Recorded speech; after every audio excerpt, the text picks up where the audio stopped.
So we have in front of us, councillors, an opening karakia. So shall we begin? Heather might like to lead us to start. Please, Councillor Skipworth, T.L. Skipworth. Yep. Yep. We'll just turn my mic off. But I'll start us and then we'll just roll into it. Yep. E te ato, manaka tia mai mātou, mea mātou mahi, I tēnei wā, I runga I tō ingoa tapu, āmene. Thank you. We have joining us today on live stream Councillor Lawson. And welcome, Councillor Lawson. We have an apology from Councillor Hickey. And any requests for leave of absence, please. Councillor Watkins. Thank you, Chair. First of all, I'd like to withdraw my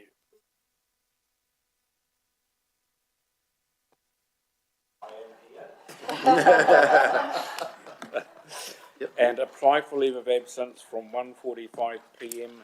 next Thursday through till midday the following day, please. Thank you, Councillor Watkins. Yep. No, Councillor Jessup. Yes, I'd like to apply for leave from the 24th to the 27th of September next week, please. Thank you. Councillor Sholem. Thank you, Chair. Request for leave from the 9th to the 11th of October, which is the school holidays. Yep. Thank you, Councillor Sholem. Yep. Right, could I have a mover, please, to accept the apology and the leave of...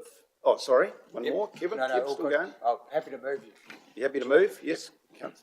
And Mayor Hazelhurst will second. All those in favour say aye. Aye. Against? Carried. Conflict of interest. You know the story. If there's a conflict before we discuss an item, if you could please declare it. Minutes of the previous meeting that were circulated on the hub. Any questions on those? No? Could I have a mover, please? Councillor Watkins. Seconder, Councillor Dixon. Thank you. All those in favour say aye. Aye. Against? Carried. Right, and I'd like to welcome Mr. Carter. He's going to discuss the Mayoral Relief Fund report.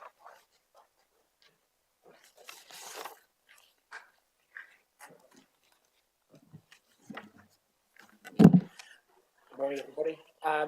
So we take the report mainly as read. Oh, sorry, yes, that's right.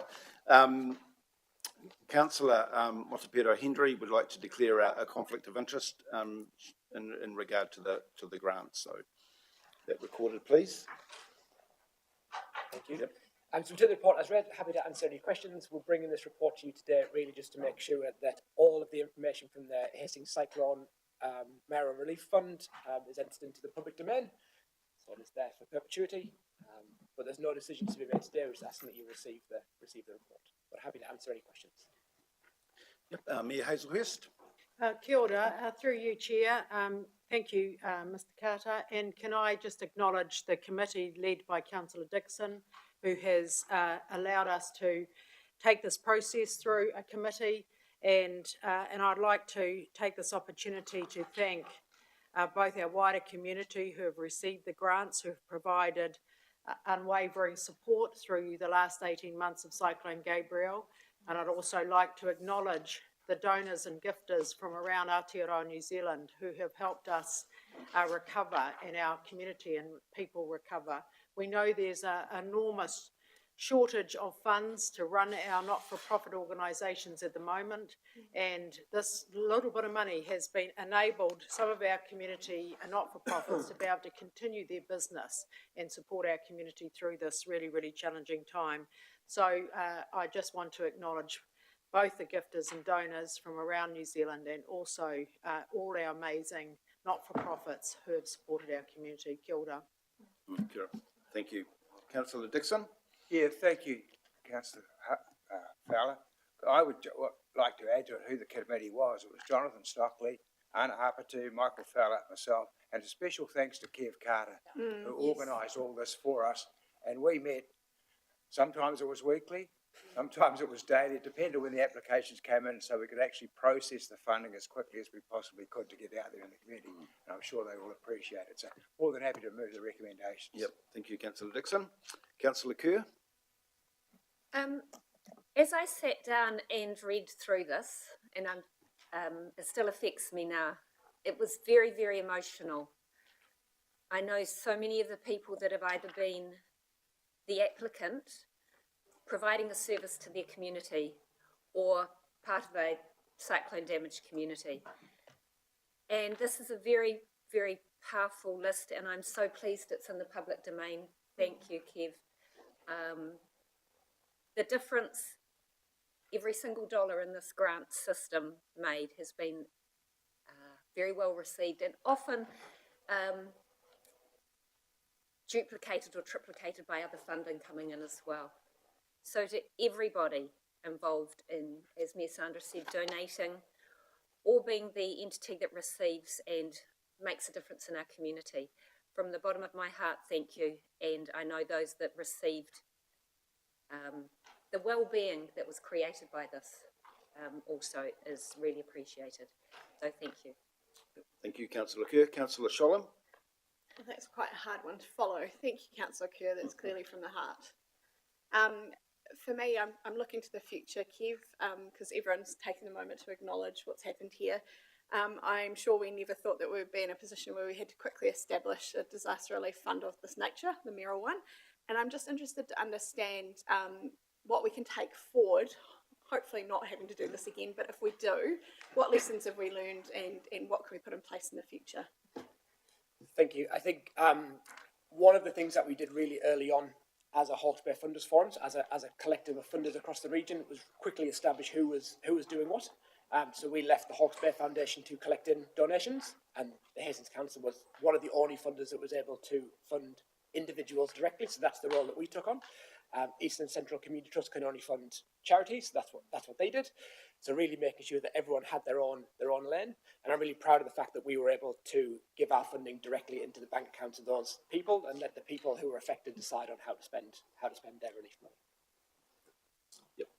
Thank you. And thank you, Mr. Carter. And I was at Councillor Jessup. I'd just like to acknowledge everybody that put in their heart and soul to reach out to the people that needed it. My pathway is looking at the trauma counselling across the board.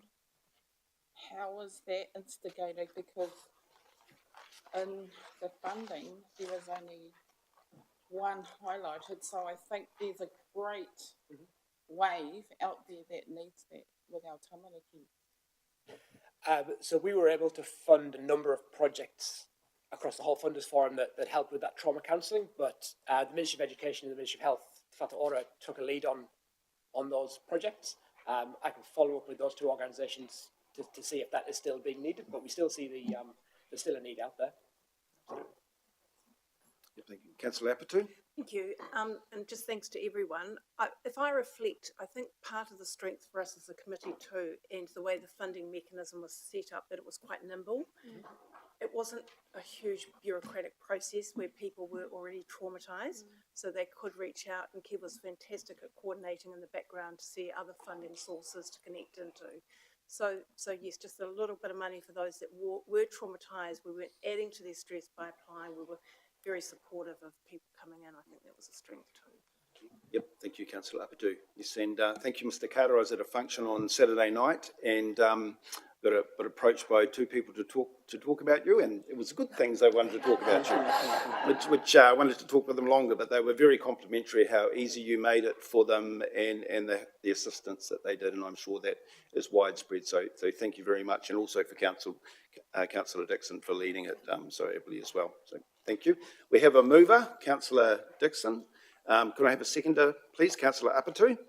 All those in favour of the recommendations, please say aye. Aye. Against? Carried. Thank you, Mr. Carter. Right, move on to the next item, council controlled status. Jess?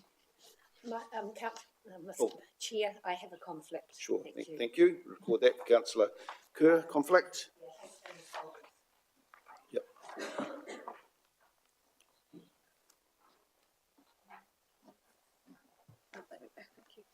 Morning, everybody.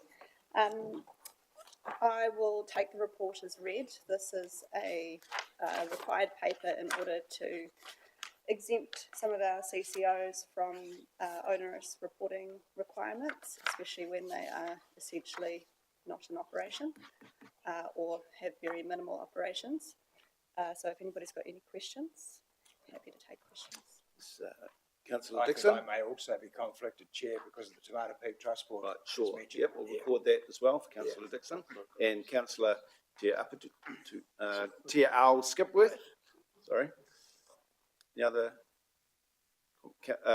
Councillor Sholem. Thank you, Chair. A couple of questions, if that's all right. My first one is, are there any admin or finance costs associated with maintaining the dormant entities? I'm just trying to get an understanding of that. No, they essentially are open, but there's no transactions that go through them. They don't even have bank transactions going through them or anything like that. And there are no costs at the moment for keeping them open. And through you, Chair, if I may ask a follow-up. Yep, sure. What are the long-term plans for those entities? I guess what I'm trying to understand is there a stage at which they'll be dissolved altogether, or is there value in keeping them? I'm just trying to get a grasp of that. I might pass that one over. It's a very good question. So if we think about so Hastings District Holdings is an entity that council's had for quite some time. Goes right back to the United Contracting days. It does hold as an entity, as the parent company, substantial tax losses from that period. So I think on that basis, it would be beneficial to hold the holding company. It was when United Contracting was sold by council many years ago. The holding company was put into abeyance like it is now. It was reactivated when we created Hastings District Properties and Hawkesbury Opera House limited companies. So there may come a time again when council will want a holding company. Having it sitting there in abeyance, I think effectively all we're doing is paying a $50 company's office fee, annual fee. So it's minimal. It really takes no administration or very little administration to keep it going. In regards to Hastings District Properties and the Hawkesbury Opera House, I think, there's no harm in having them sitting there dormant. If we were to reactivate them, there is quite a process of establishing a council-controlled organisation. So we've been through that process, and it would be relatively easy to reactivate them should a need be required. And it's probably in regards to the Opera House and Toi Toi as we now know it, there probably is a conversation at some point in the future around the ongoing operation and governance of Toi Toi, but that's a conversation for the future at some point. Thank you, Mr. Allen. Happy to move the recommendations, Chair. Thank you. And seconded by Councillor. All those in favour say aye. Aye. Against? Right, thank you, Jess, for that. Right, we're now going to move on to the unaudited financial results and report. Sorry? Yep. Right, my microphone on. Right.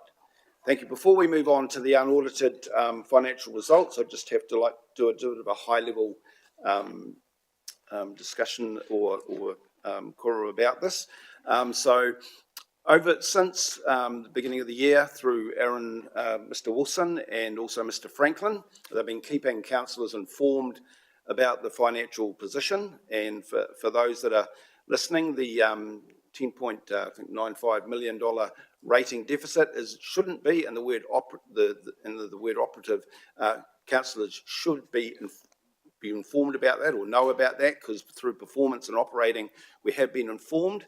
So for those listening and for newer councillors as well, this is not a bolt out of the blue. We have been informed throughout the year of this, and in fact I think Mr. Wilson, that your projected through Mr. Franklin debt at the end was almost to the million. Yeah, so we have been informed, so it's not a shock. And also too, we are not suddenly $11 million out of requiring $11 million. It has been factored in, and Mr. Allen and Mr. Wilson will talk about this, that it has been factored in the loan money as part of our loan money that we require. So in essence, we are like a normal business or household. We are affected by insurance increases, rate rises, cost of living, and also too, it has been very difficult for our operating businesses such as Toy, such as our planning, where we require on fees and charges to estimate what actually was going to happen after the cyclone. That was a big unknown for us. So there are some variances, some of them are quite favourable, and that is why they have occurred. So, and in terms of we are divided into RA1 and RA2, RA1 being rural, urban, RA2 being rural. So rural has been funded by reserve funds, and there's a small surplus that Mr. Councillor Butto will be pleased about, some $6,000 to contribute towards the targeted rate deficit. So there's two, so in terms of rural, it has been covered by reserves. So I think that's all I've got here on my notes. So I think, Mr. Allen, would you like to lead off?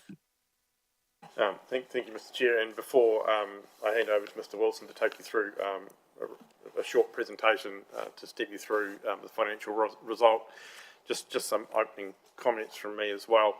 I think that the results from 23-24 financial year represent a very challenging year operationally and financially.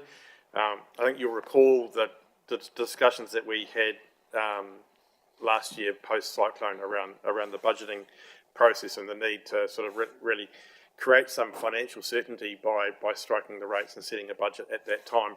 And that was really, given massive uncertainties that we had post the cyclone. So if we sort of reflect back, middle of February, Cyclone Gabrielle hit the region. We were in the throes of finalising the budget. So February is normally a time when that sort of the refining of the budget, the final conversations are being had with council around what the budget will be going forward. That opportunity was taken away. There was really no opportunity to have that, and council made a conscious decision probably around May to say there is so much uncertainty with what's in front of us that the budgets are what they are, and we're just going to roll forward, knowing that we will have some quite significant budget variances because of that.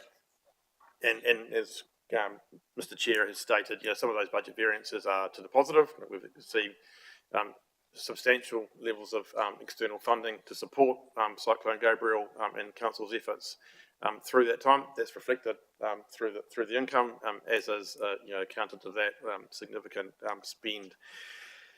One of the things that that really shows through in this report is the fact that some of the budgets weren't set to levels that were appropriate, and particularly around some of those sort of more overhead type costs around finance and insurances and things we've talked about a lot around this table and the effects that they've had. So particularly the financing costs that's come through significantly higher than we had budgeted. And obviously that's a combination of two things. It's the level of debt that we've taken on over that time, and also the interest rates that have been higher than we had assumed in the underlying budget. So really the reason for reminding you all of that and the decisions that were taken at that time, but really that creates the budget variances that we're seeing here today. And if we'd had a crystal ball and we'd had the opportunity to really analyse the budgets in more detail prior to striking the rates, the rate increase would have had to been significantly higher than what it was, but we wouldn't have had the extent to which we've got budget variances here today. So on that, I'll probably just leave it, and I'll chip in. Mr. Wilson will take us through a bit of a presentation, stepping you through the report. Good morning, everybody.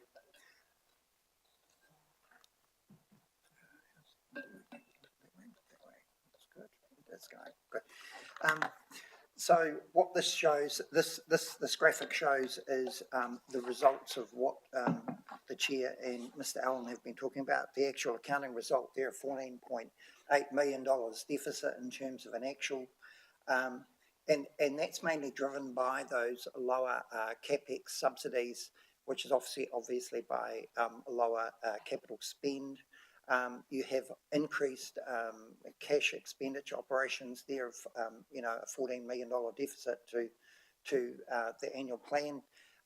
But we just put the note down, as was already mentioned by the chair, that the March quarter reported a full year forecast of 12.3 million, a deficit at that time.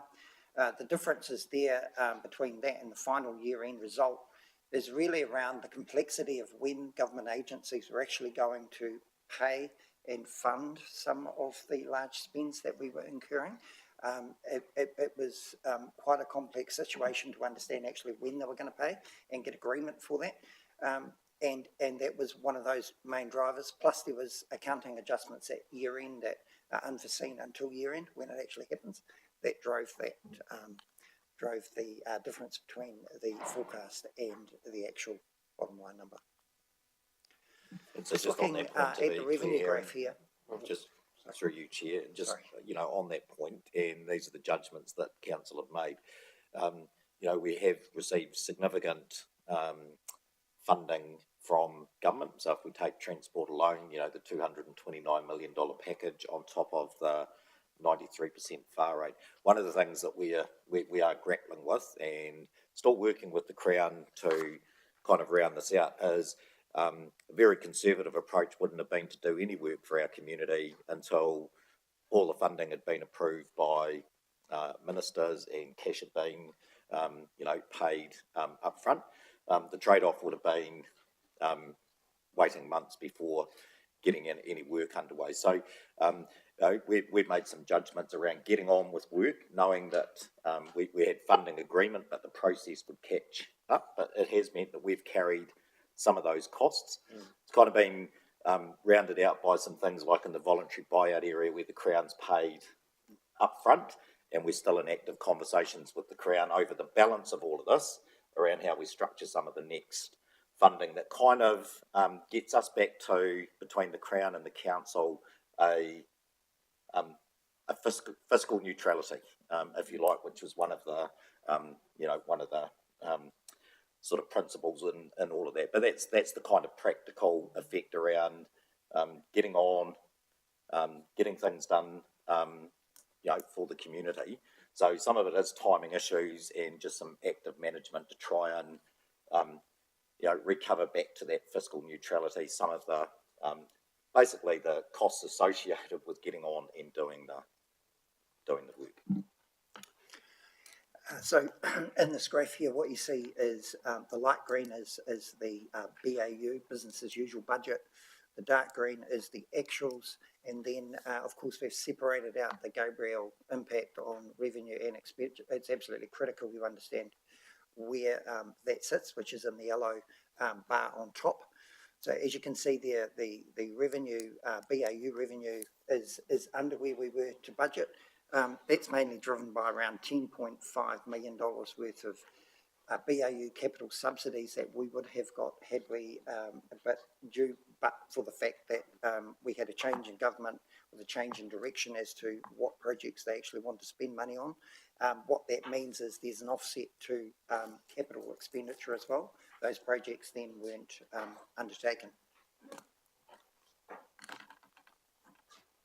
In terms of expenditure, this is, I'll go more in depth into why and where we are here, but this quite graphically shows, the impact of our high actual costs against the budget, and then also the impact of the operational spend in terms of Gabriel, that officers were engaged in on top of the BAU work they were doing. There's something like $42 million worth of roading resilience work that was completed in the earlier part of the year, and that's all factored into that yellow bar that you see there. Just digging down into that expenditure variance, in particular for the BAU side, net interest costs of 6.6 are a massive driver on your $14 million actual, and as Mr. Allen was stating, is is due to the $393 million debt we're carrying. Also, we were living through an area where cost of funds, as well as we covered it in terms of our treasury strategy, was going up because the Reserve Bank was attempting to control inflation at that point in time. Contracted services costs were higher by 4.9 million. Of that, 2.5 million was to do with the Heritonga House demolition, which was approved by council and funded by debt. And the remaining amounts of that were mainly in the asset management area due to escalation of maintenance contracts, which were significant during that period of time. Personnel costs were $1 million up. That was based on a budget of around $47 million, which represents around 2% of that budget. The main drivers in there were in the splash planet and also the water administration areas, where what they did there was bring in-house contracted costs to make it more efficient to do the job. I think also in the context of the organisation needing to scale up in response to Cyclone Gabrielle as well. So that's all incorporated within that and not budgeted for. That's right. Electricity costs was a challenge. That's going to remain a challenge in the new year as well. I don't know if anyone here has an electricity bill that's going to go down in the next year. I don't think so. The other one is material damage insurance. Of course, that's predicated on what the overseas markets see as a risk. My understanding, and Mr. Allen can correct me if necessary, but my understanding is we're probably around the second most riskiest area in the world to insure, based on where we are in terms of tectonic plates and also climate change impacts. So we see that as an ongoing challenge as well. The other one is the depreciation, 9.1 million. That's around the asset value increases in the prior year revals that couldn't be budgeted in terms of the fact of the timing issue of when the revaluations were issued and then when the budget was set, prior to when the budget was set. Through you, Chair, if I could just add to Mr. Wilson's commentary, just around sort of electricity. So yes, we saw an increase last financial year. That's nothing compared to what we are now experiencing for this financial year. We have managed to bake some of that into the budget, but the renewed contract that we had to enter into, which affects us the current financial year and the next two, will see us incurring electricity costs of $1.5 to $2 million more than we had previously, and that's just on current usage alone. With the material damage or insurance in general, where the commentary is that the market, and there's more capacity in the market for particularly around material damage insurance. It is obviously very much linked to asset values, and as your schedules go up, so does your premiums. And in the last few years, we've had a bit of a double whammy with asset values increasing quite significantly and the market being quite hard as well. So we're seeing sort of a softening of the market and a stabilising of values. So we would expect, touching some wood, that the renewal that we'll be entering into in November will reflect some increase, but not to the same degree that we've had previously. Just with one final note on that, as long as there's not another issue with a climate event or something. Yep. Councillor Kerr? Actually, I'm happy to wait to the end. Okay. Councillor Watkins, did you want to? Thank you, Chair. Two questions, please. First to the Chief Executive. Nigel, you mentioned that to get works underway, we have sort of funded up front, waiting for government money to come in. So at the end of June, how much government money is still to come in to cover the upfront work that we've started? I'd need to come back to you separately, because obviously, it's probably more of an issue in the fiscal year that we're in than the fiscal year that we're wrapping up the annual report for. But if you kind of look at it in a practical sense, the two big areas that we're spending money in at the moment, the voluntary buyout program, and we're nearing completion in that space. We've had a good arrangement with the Crown where they've been paying us in effect, in advance based on our fiscal forecasts. In the transport area, where, as you know, we negotiated a funding agreement with the Crown last year, where we've got $229 million of pretty much guaranteed government funding to advance a whole lot of work on bridges, roads, culverts. I think a high degree of confidence that the money's coming, given the funding agreement, but the mechanics of how it basically gets approved through the bureaucracy and ministers and then released takes quite a bit of time. So we've kind of got on doing the work, but obviously have worn some of the costs in terms of how we fund it and the costs of servicing that.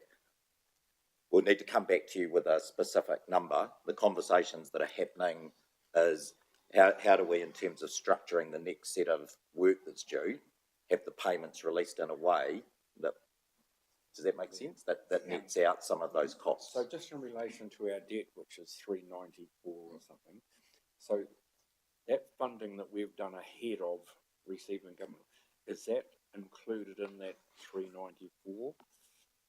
And I'm just trying to understand the effect it will have on that. So yes, it will be. So I guess just a bit of context, as we started incurring costs, as Mr. Bickle was alluding to, from about July last year, in relation to that $229 million of government funding. We didn't receive the first payment of our expenditure, reimbursing our expenditure, until February, March this year, and by that time we had incurred about $30 to $40 million worth of costs. So through that time, quite a significant holding cost for us. As Mr. Bickle alluded to, through that time the voluntary buyout process was operating in the opposite, in that we were receiving funding in advance. So it's not entirely as bad as it may look. At year end, I'm not sure, Mr. Wilson, the outstanding amount on the transport side. Yes, we received late in a final chunk of funding from the relevant CIP, I think, partners, which put us more back to square. It was during the year that the cash flow drag was really created between the October and the February at one stage, excluding the buyout funding that was coming in. We had a carrying cost, I calculated, of around $600,000 during that period on the transport impact of us having the agreement, but not receiving the money in a timely manner. And that was the most important thing, because at that point what happens is, when you've got a $25 million a month AP bill to pay, that's accounts payable. Yep, sorry. Sorry, I slipped into that. The fact is that then you need to borrow in order to maintain your cash and maintain council at that point. Thank you. And my second question is to Mr. Wilson. Just on page 31 in the summary of capital spend, just in the line arts and culture, the overspend. Excuse me, Councillor, we're going to come to that, if that's all right. Okay. Thank you, Councillor. Would you like an action, though, on the amount that Mr. Bickle has mentioned?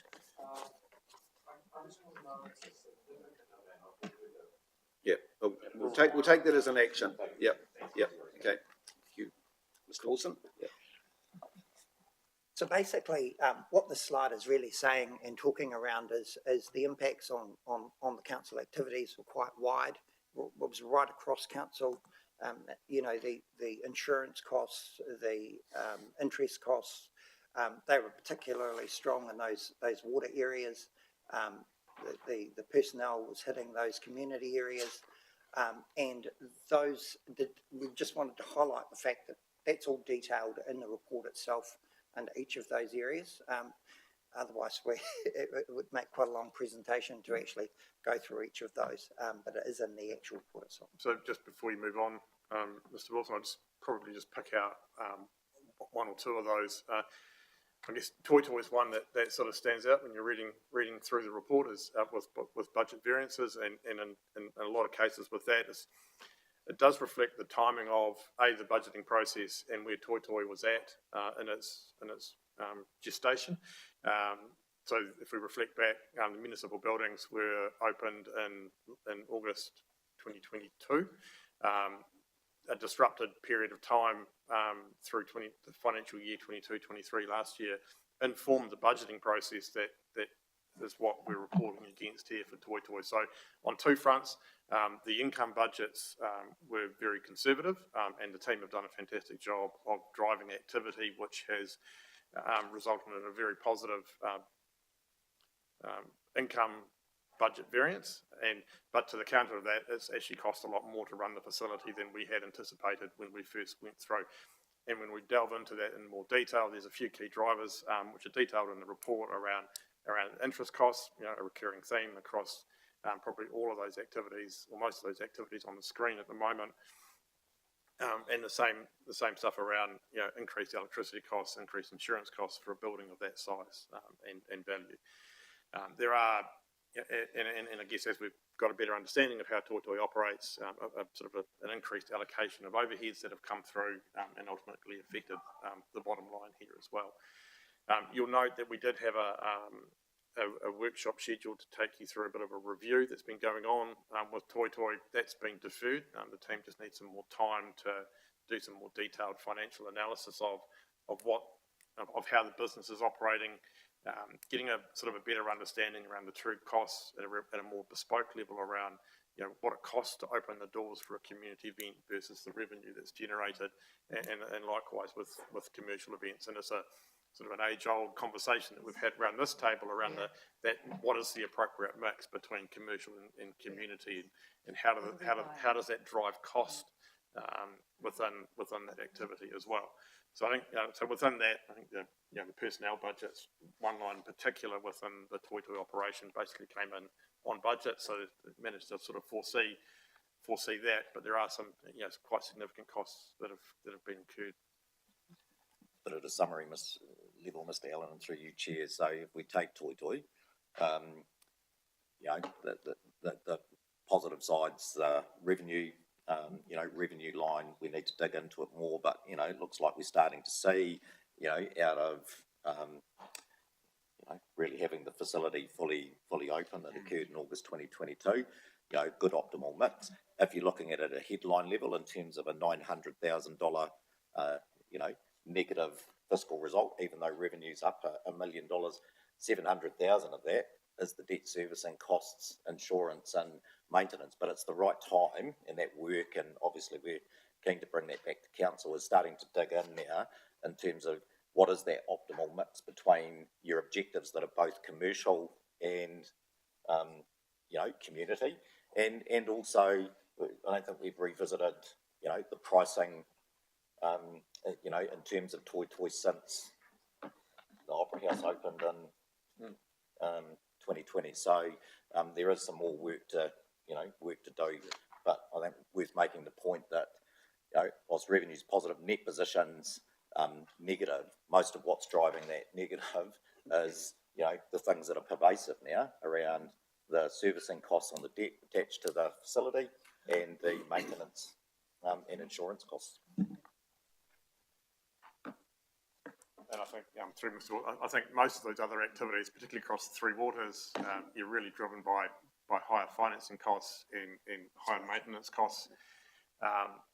Splash Planet, there's been a number of conversations around that. It was a challenging season last year, and lots of lessons learned as we put those into play for the coming season as well.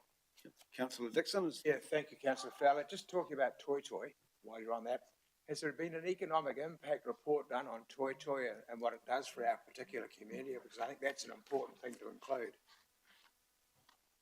Not today, no. Not today. Is there any intention in the future? Not sure that it was part of our work program at this point in time, but if it's something that council wants us to instigate, then it's something we can do.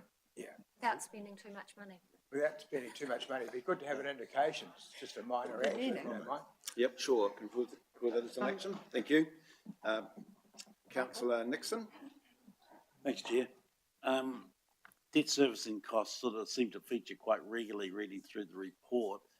And just looking ahead, I'm wondering, have we seen any evidence yet of interest rates moderating a little? And looking ahead and listening to the Fed result this morning, what are we expecting going ahead in the sort of medium term? Yeah, I'll just get the crystal ball out and have a look. No, I think we certainly are seeing a reduction in interest rates, particularly forward-starting swaps that we've put in place to hedge our interest costs. So, you know, it wasn't that long ago that we couldn't establish a forward-starting swap, you know, 2 or 3 years ahead for less than 4%. We are now, and we're taking advantage of that. So, the impacts on two fronts. We're seeing a reduction in interest rates, longer interest rates starting, you know, forward starting. So that's improving our position, ensuring we've got better coverage in the sort of years, sort of 4 onwards. And we're also seeing, obviously, as the official cash rate comes down, that impacts on the floating part of our debt portfolio as well immediately. So we're seeing those impacts, but we're still experiencing interest rates that are, you know, significantly higher than what we have experienced over the last, you know, 4 or 5 years. Could just add to that, so against budget, where are we sitting at the moment? So our budget. So there was quite a lot of work done in the LTP for the 24-25 year in particular in year 1. So a lot of analysis went into that, and it's nowhere, the variance is nowhere where it has been in the 23-24. My understanding was it was around on budget, pretty much close to it. Yeah, but if you look at where we're at now with the effective interest rate through the debt cover we've been taking, the forward swaps that Mr. Allen was talking about, I think we have an effective interest rate cost just now of 5.15. We had in the LTP 5.25. So we're right on. Obviously, we hope to see improved rates, and we will work with our advisors and bring that also through to risk and assurance to make sure that we're optimising our position all the time as we go through the period. Yep. Thanks. Yep. Thank you, Councillor Nixon. Councillor Harvey. Can I jump ahead of you, Councillor Kerr? Well, I'd like to ask a question once the presentation is finished. So I just wasn't sure where we were with the presentation. Thank you. Just back to Toi Toi.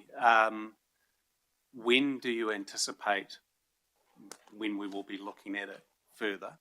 I note that in March last year, we had the same situation where revenue was favourable, but expenditure was offset.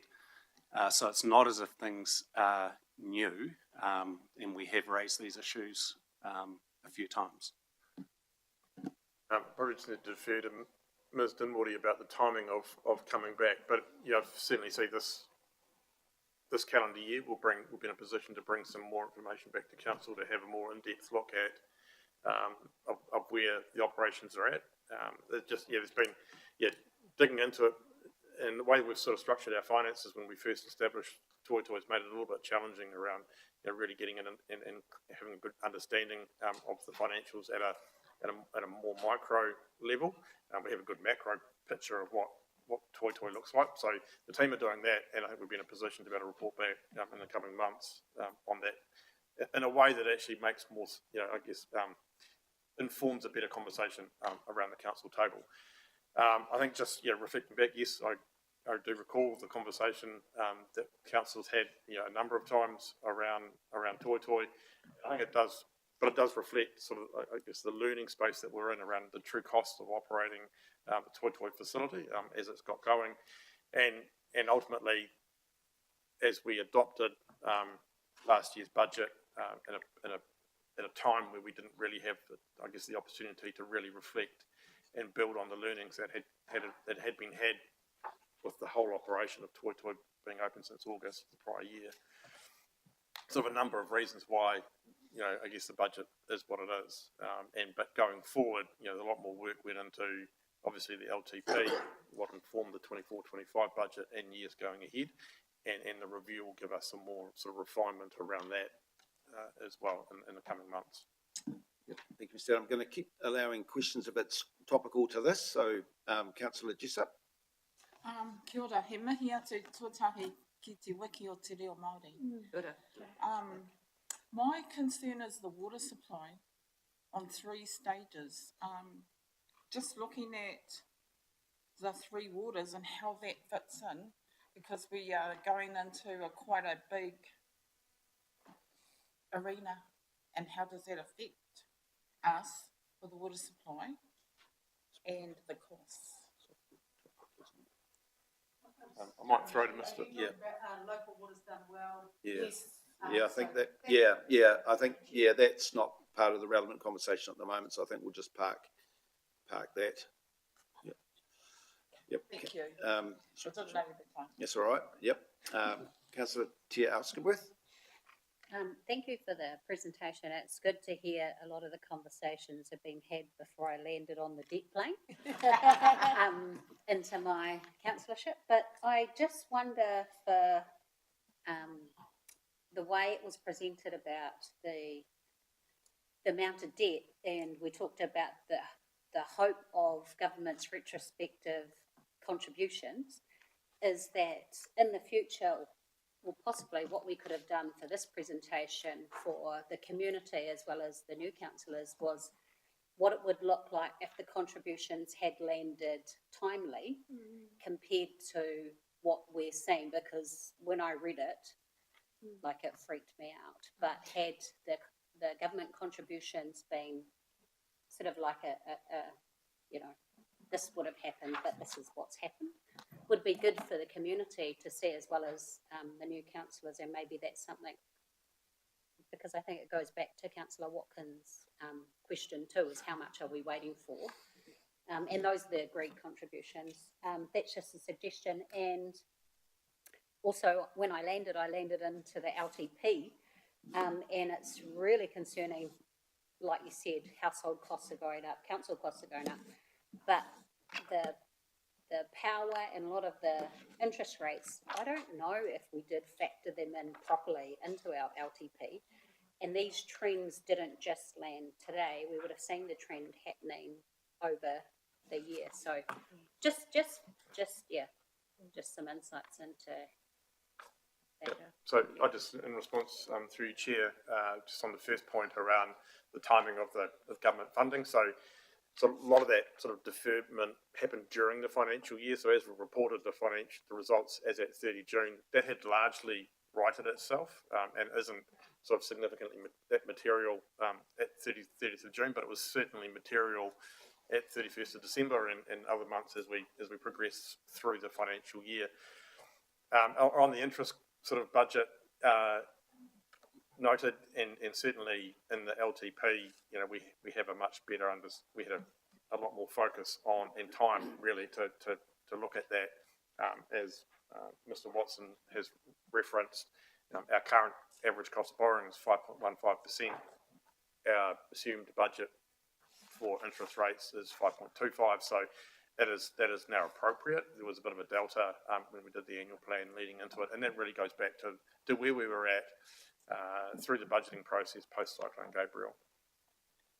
Thank you. It's just we don't want to have this same conversation in 2025, 2026, and saying, we've got a slip and slide here. So yeah. And some of those through your Chair, and I think electricity is another good example of that, where when council adopted the budget to go out for consultation, we had assumed an electricity rate or a contract that was renewed during the consultation period, and we experienced some quite significant uplift in electricity costs. We've managed to get that into the budget, that the impact of that rate increase with electricity into the current financial budget at the last minute. So we've managed to make that adjustment as well. So hopefully, if we work our way through this financial year on an interest rate front, it's appropriate and against a debt level that's more known.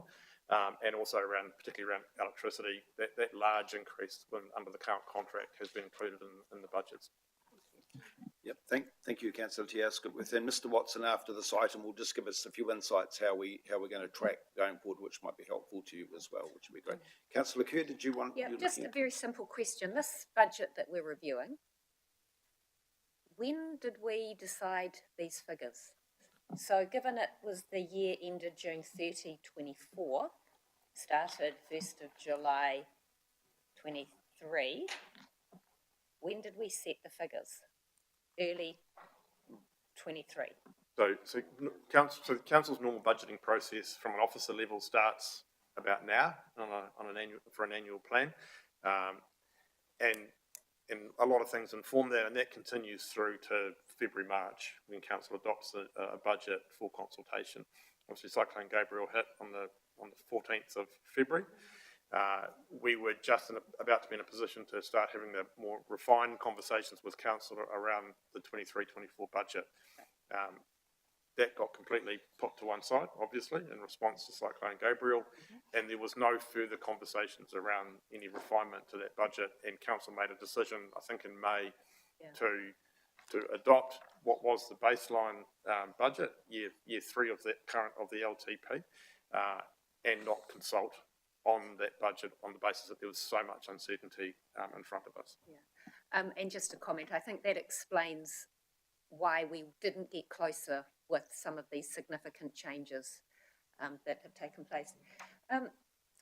I just want to ask a question regarding the 14 million that's over budget. And my question is around to the ratepayer, that's a huge amount of money. That's inappropriate. Then there's lots of words that can be used to describe. But I think in presenting this, it would be really valid to have a statement around, in layman's language, that if our income is $310 million and our deficit is $14 million, that's 4.5%. If your income was $70,000 and you had a 4.5% overspend for the year, that comes to about $3,000 a year. I think to have a paragraph in there about a household budget and what it would look like in a percentage term, I think might add value.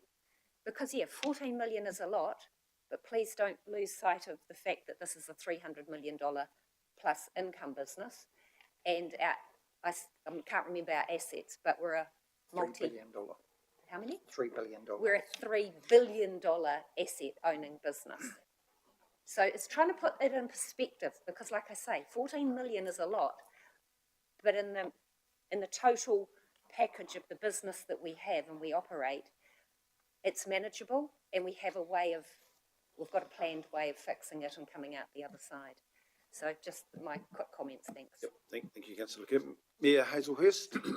Kia ora, and can I just, through you, Chair, just add to the kōrero that we've had on Toi Toi, and this is really a conversation for the top table to understand the value. So while we've asked, Councillor Dixon's asked for economic, we actually have to have a social understanding of what we want from Toi Toi.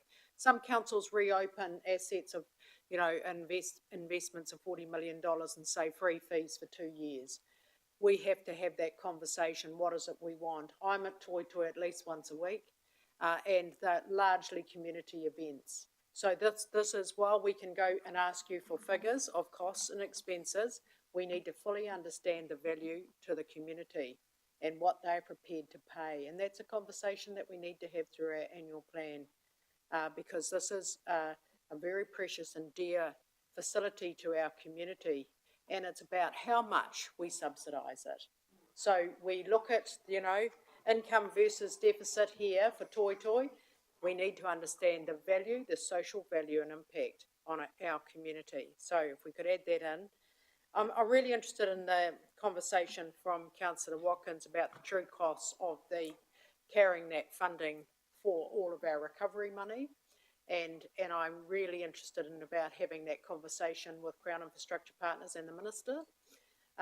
This is significant for us. If we were handing this over to the Crown to deliver our recovery, as Christchurch earthquake was, and this is the largest natural disaster that has been identified in New Zealand, Gabriel, we have carried that, and I need to fully understand that and have that conversation with the Minister.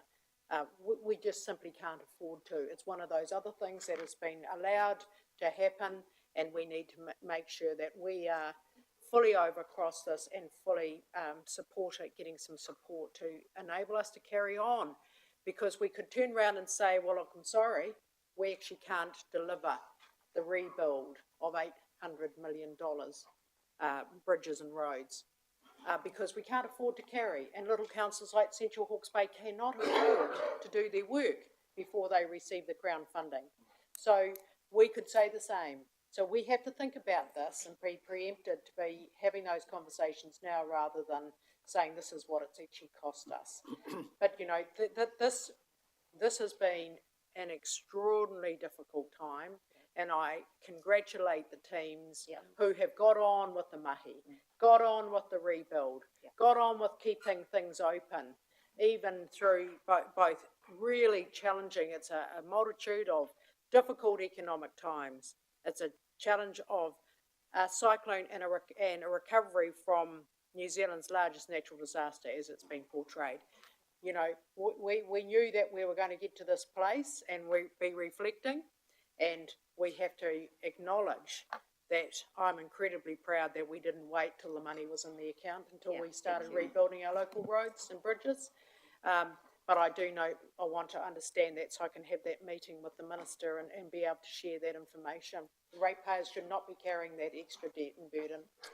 And thank you, Worship. And it's certainly the conversations we've had at officer level with Crown, and at a chief executive level with Crown Infrastructure Partners, and looking at what tools we've got to do that. And part of it is receiving their funding in advance for the future works as an offset to us having pre-funded the previous work. So I think that's the way we get the balance, just working within the constraints of the funding agreement and the government's rules of funding. But there's certainly an opportunity in that to rebalance that in the coming months. Yep, thank you. Mr. Wilson? And on that, we go to Cyclone Gabriel. I'm not going to go through these figures in depth because there's been a number of really good reports that have actually been provided to the strategy committees and those other committees. Just noting how big those numbers are, you know, $112 million worth of revenue. Of that, you've got your $80 million in infrastructure, mainly driven by transport numbers. You have $42 million that are actually reinstatement type stuff. That was actually the teams that were doing the capital works are also doing those works as well. And then you have your $43 odd million in terms of capital works for that roading. And the capital buyout, that $24 million effectively that you see on the bottom line is our portion of that as at year end, which is what we expected to see. And, you know, it's like all of this is pretty eye-watering numbers through you, Chair. And, you know, this reflects the 3.5 months between the event and the end of the financial year. So you can imagine what this financial year. This is this financial year. But, you know, and we'll get on to capital in a moment. I mean, and thank you for your worship, because, you know, I think, you know, we look back a few years ago and we thought it was a pretty significant achievement when this organisation could do $100 million of capital delivery. You know, and that's been built off a whole bunch of some pretty big challenges in the last decades, from opera houses to, you know, water, Havelock Water. And you look at it and you can gloss over it pretty quickly, but sort of $180 million of capital delivery hasn't happened without a huge effort from a lot of people. Yep. Thank you, Mr. Buckle. Yes, and the point I was about to make, the figures don't reflect the qualitative side, the enormous effort and strain that is placed on this organisation since Cyclone Gabriel. Yep. Mr. Wilson. So moving on to the capital spend, we had a BAU budget of 149 million. Of that, we spent 116 million. You look at the cyclone, which is that yellow bar. There was another 65 million on top of that. They're massive numbers that we have never done remotely in the history of council before. And on top of that, when you add on top of that the $42 million that the crews did for reinstatement, that's not showing in here because it's an OPEX cost according to an accounting function. You're talking about staggering numbers of amounts of work that have actually been accomplished in there. Mr. Chair? Oh, sorry, Councillor Kerr. when I hear about the incredible increase in capital works that we've had to do, especially in the transport industry, could somebody just give us a once over lightly about the audit requirements, or can you give us assurance that that money is spent appropriately in the right place at the right time? Yes, so last year, audit came and looked at our valuation report. They then wanted us to go back to the contractors. They wanted to see comparable costs. They asked for every single transaction line in council. Jess was just telling me yesterday that we pulled that for this year, and that was 500,000 lines of data they were asking for. That data is then, they look at that. They look at the capital spend. They search to see that we've coded it correctly. What we're saying is capital, and what we're saying isn't capital. So we have extensive conversations over a period of time with the partner on the job, the manager, accounting manager on the job, their crew, their people that come in as well. And so that all feeds into what we report back to risk and assurance, and then that feeds into what we report back to council when we do that. I'm just wondering through your chair, Craig, if you're able to sort of, I guess, the NZTA audit process as well and the appropriateness of that spend.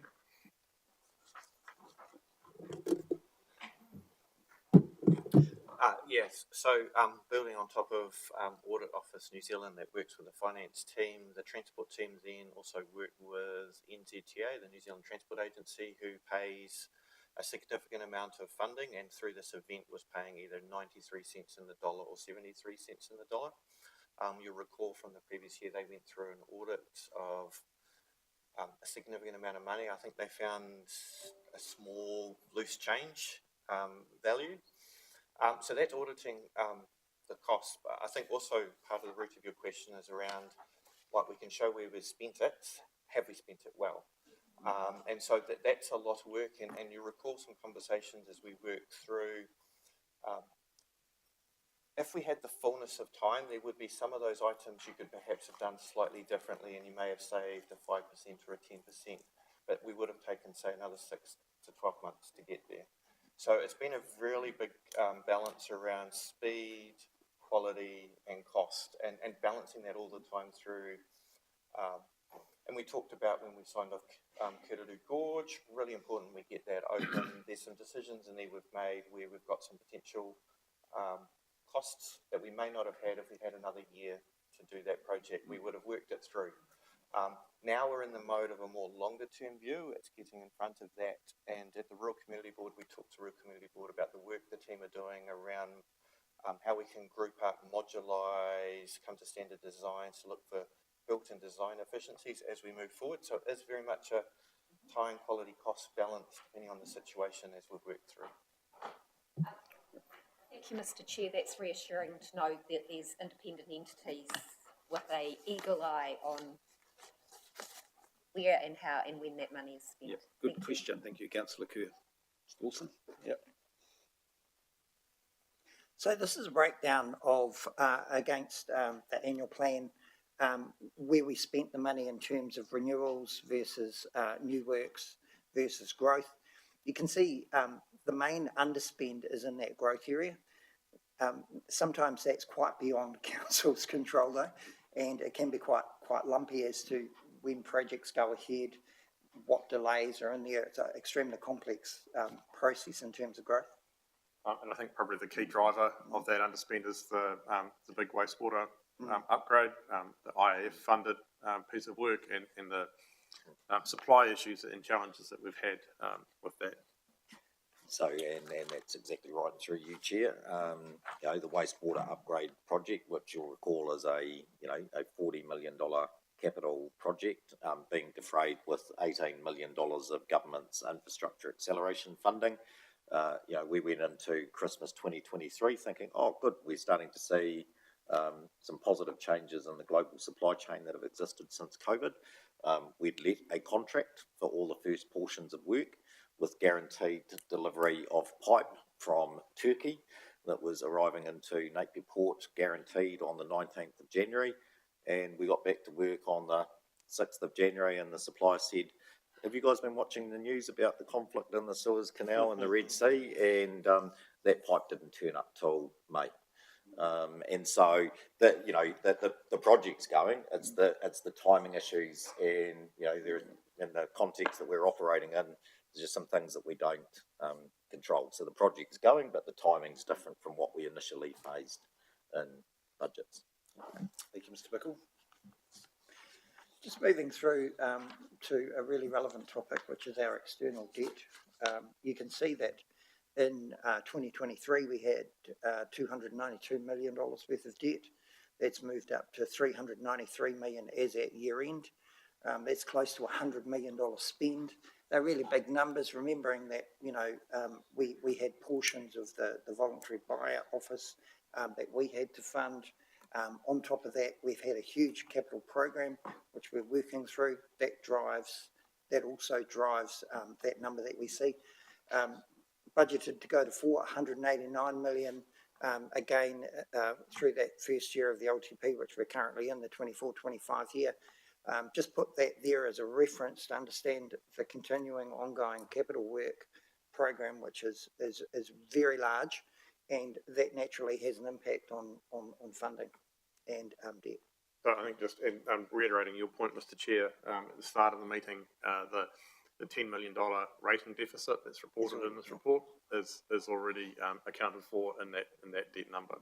Yeah, absolutely. And again, through you, just put all of this in context, because you know the numbers are eye-watering, but they go to you know, helping our community to recover. So if you look at the voluntary buyout process, you know, it blows my mind that 49 weeks since we amended the long-term plan and started a voluntary buyout process, that we are only a matter of weeks away from concluding that. On a forecast fiscal position, positively, that we will be within the cap that was agreed. The current forecast at largely the completion at the end of October is the most likely scenario, including demolition, is $48.5 million for the council, and, you know, $41.5 million for the Crown. But, you know, in effect, you know, that's you know, that's $1 million a week we've spent, well, more than, you know, that's just our share of you know, of it every week since the 7th of October when we started this last year.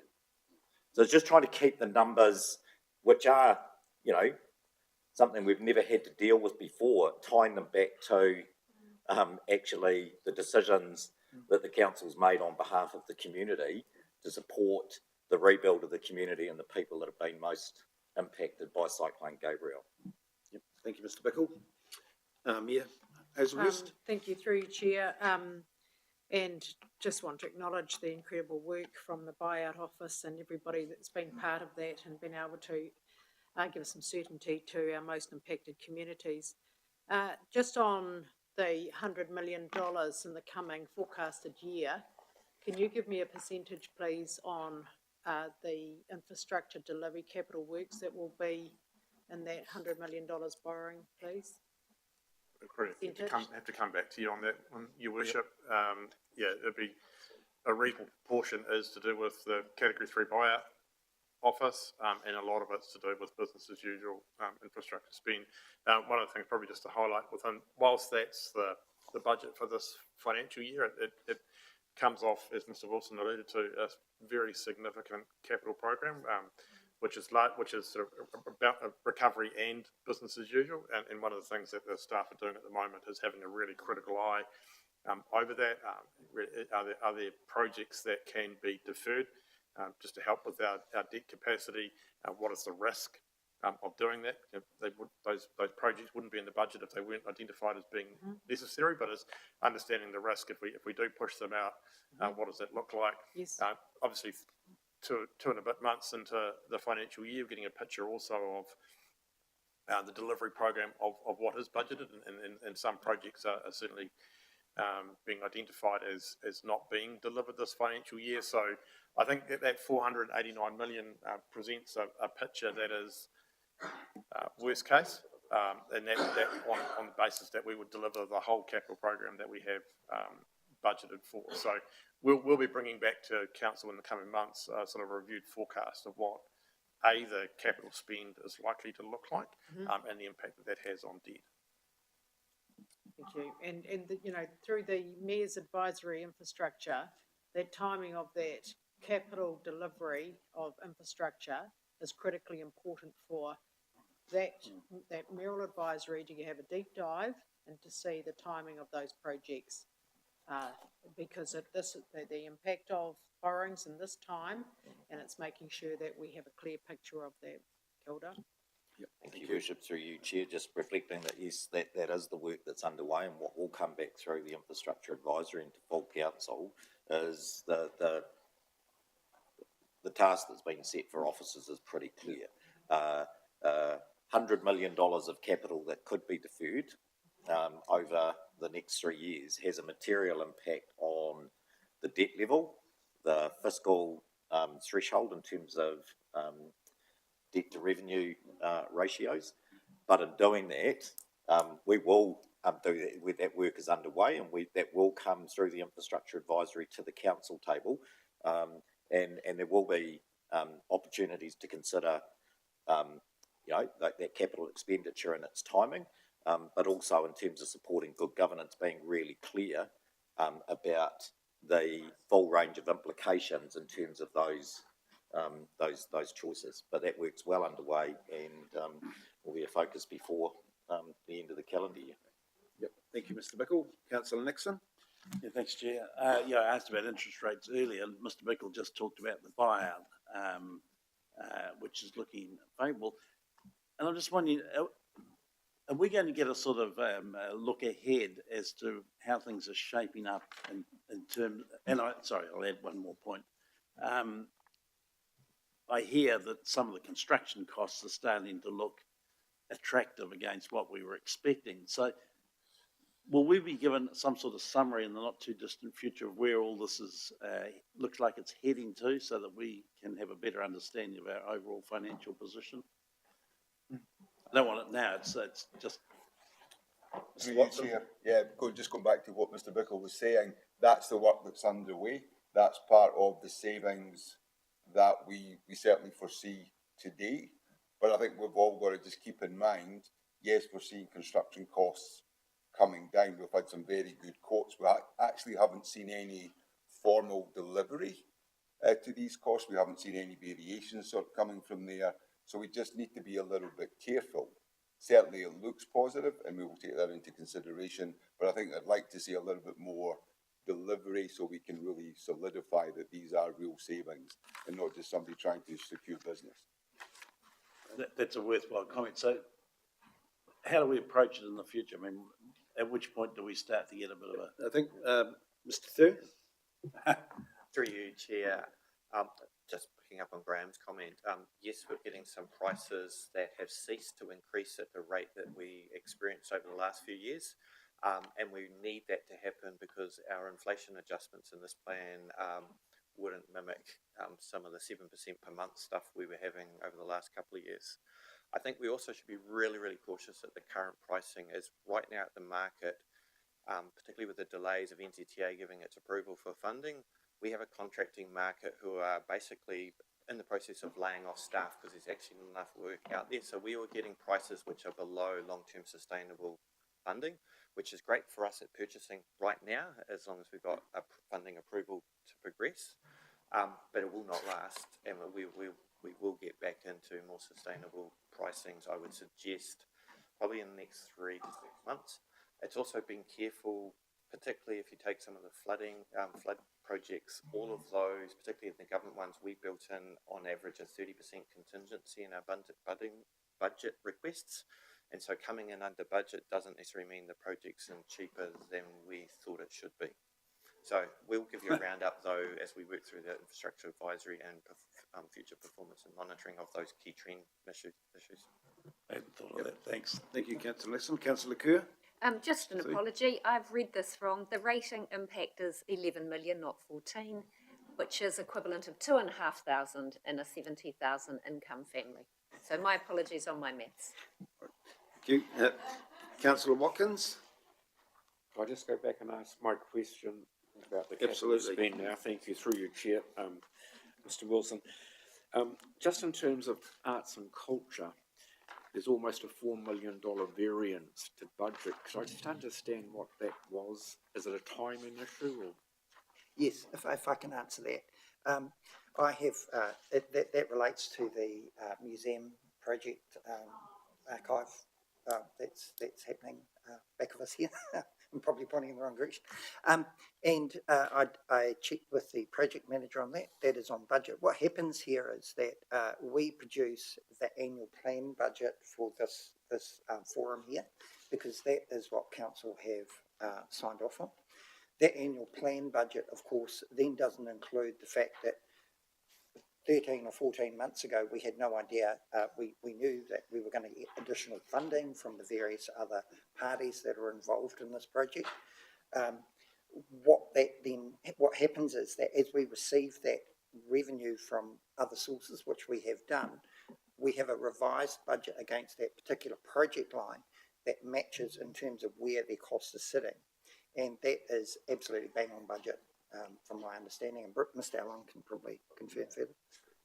Thank you, Aaron. I think you've largely got it right, and it is very much it's a budgeting timing issue. We've got significant amount of funding from the Ministry for Culture and Heritage and lotteries. That funding has largely come at the early stages of the project, meaning that the council funds from both Hastings District and Napier City haven't really been required to a large degree to date, and we're only really just starting to draw into the council funding that was allocated to that. So I'd have to go back, but I think really the budget reflects more of a net contribution from council rather than the total project cost. Yep, thank you. But to Mr. Wilson's point, currently it is on time, on budget. Yep. Thank you, Councillor Watkins. Mayor Hazelhurst. Thank you, through your chair.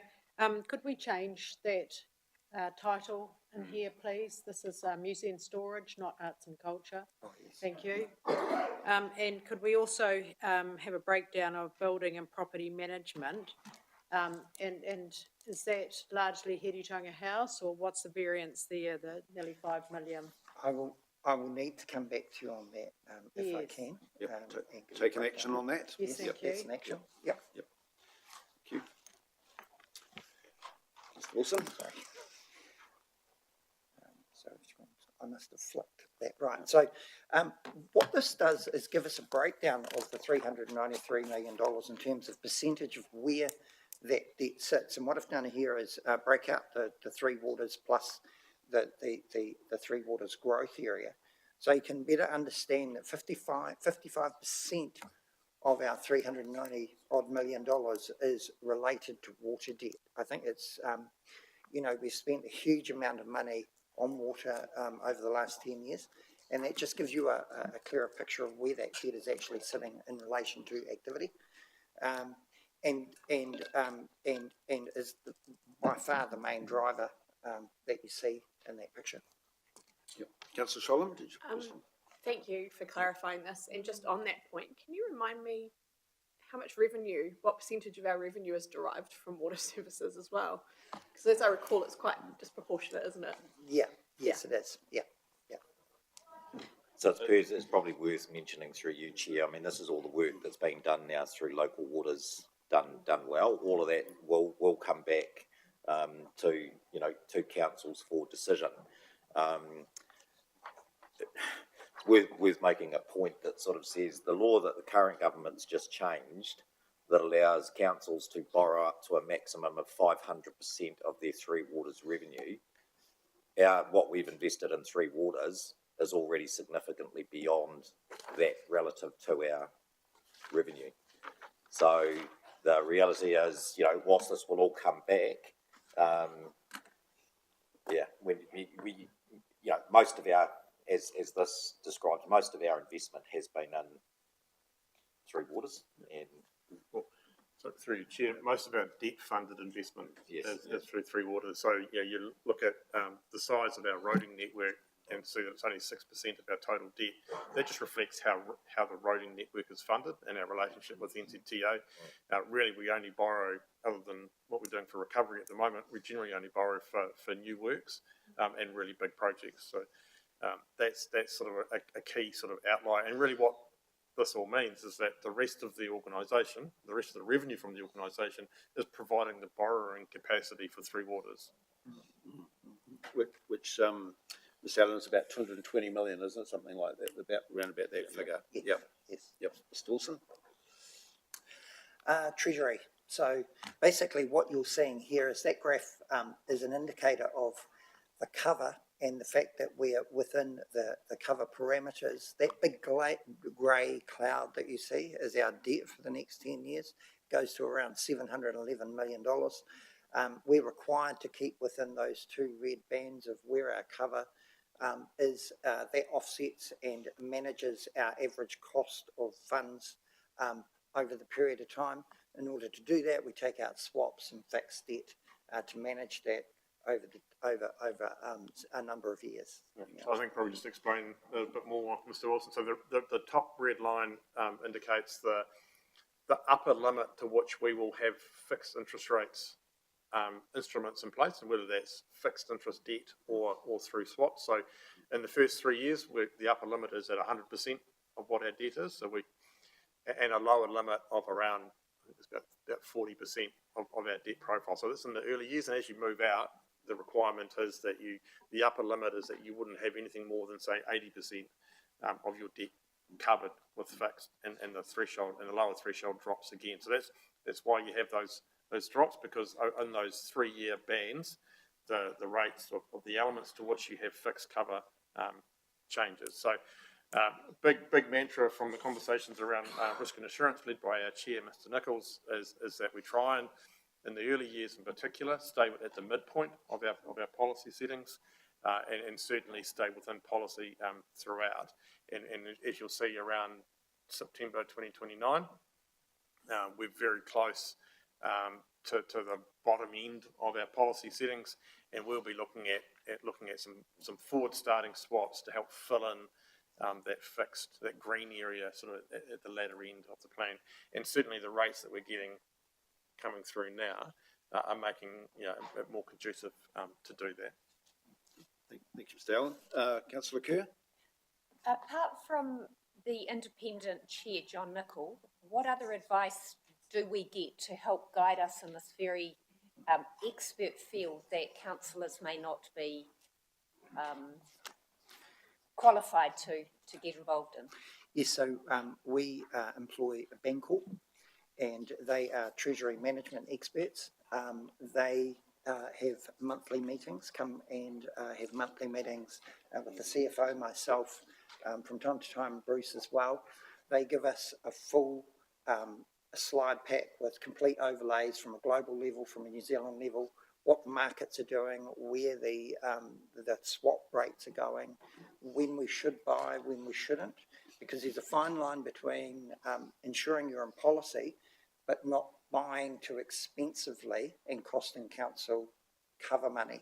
So in terms of the fact that if those interest rates drop and you buy too high, you're actually going to wind up paying the banks rather than the other way around. So it is quite a complex area. And we, on top of that monthly meeting, we also have quite a few conversations throughout the month with them. And that's quite an ongoing conversation. Yeah. And Bancorp through you two, Bancorp will be coming to the November Risk and Assurance meeting, just to give a presentation to that meeting and discuss some of the strategy and their views on what they've been seeing with the lower interest rates coming through, what happened with the Fed this morning as well. Yep. Thank you. Thank you, Councillor Kerr. Mr Wilson. Just the other one there is the liquidity ratio. That's quite important. If you get under 100%, you're probably not going to meet your obligations. The Treasury policy says between 110 and 170. We're usually around that 114, 115 mark. We adjust our facilities as well that we've got on hand to ensure that we have liquidity. As debt goes up, we adjust those as well to maintain. Yep. So in a household context, you've got enough money to pay your power bill. Exactly. That's exactly right. Cool. What's next? End of year, audit arriving on site Monday. Monday. Audit arrived Monday. They've got a team of, I think, around 5. They'll probably spend a couple of weeks with us. They'll also do another week off-site. And then they'll go through the process. They'll look through our 500,000 lines of data, and they'll come back to us with recommendations. If there are any, we will report that through to Risk and Assurance. Any problems will be reported through there. We've got quite a strong risk and assurance committee. We've also got a partner, Graham McGlynn, who has got a very strong risk and assurance background. Yep. And he will look at that. Then we'll bring this to council late October for adoption. Yep. Mayor Hazelhurst. Thank you for that, Aaron. And can I just say that, you know, that figure, we're in the first year of our LTP, that figure of $700 million, like, I think, yeah, we have to have a stake in the ground, but actually, let's get real, that's a worst case scenario. We're going to be working really hard with Local Waters Downwell. We're going to be working really hard to get external Crown funding from NZTA to manage our rebuild and recovery. We're going to be working really hard to look at efficiencies across this organisation. And so, you know, it's really putting that sum of money out there for our community is like the worst case scenario.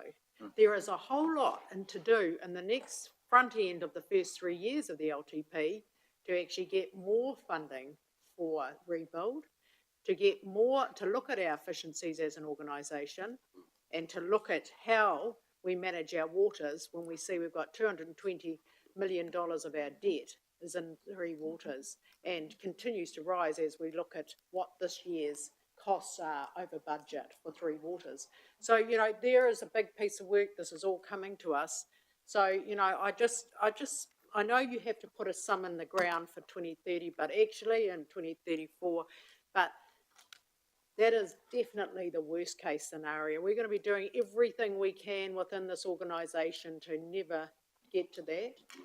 We have to maintain our strategy of rate rises and look at how we can afford and to fund. We have to look at timing of capital works, and that timing is critical. Does it have to be done in the first 3 years? Can it be done in the second 3 years of the LTP, which is going to have huge impact on that figure in 10 years' time? So I just want to be a little bit, I know that, you know, this is your role to, but there's a heck of a lot of water to go under the bridge, excuse the pun.